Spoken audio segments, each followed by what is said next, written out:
We were talking about you played the 3 songs. Yes. And you do a thump technique. I do. I would just like you to show, because it doesn't look like you're barely moving your hand.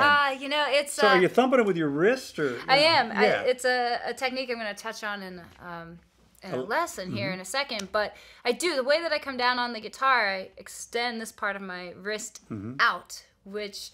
When you are learning guitar, you're learning to kind of keep your arms straight here, and so your pick comes down nicely. And so the small change that I make is I bring my hand down, so my palm touches first before anything else, and it gives the illusion of everything happening at once. Now, do people ask you, say, like, where's that? Do you have a drum machine, or do they believe you can do that because it's really you? What I see most commonly, people will scan the stage. They'll look at looking for a pedal, yes, and so.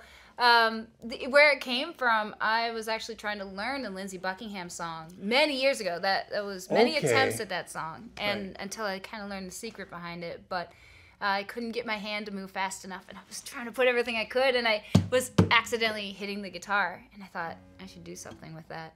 And that's what I worked on developing that. Well, and nowadays as an artist, you need independence. And this frees you up to do the songs you choose. It does. I love working with a band. I think it's every musician's dream to have a backup band and feel that bass. Everybody wants that. But it's hard to do that nowadays, and you can't get enough money.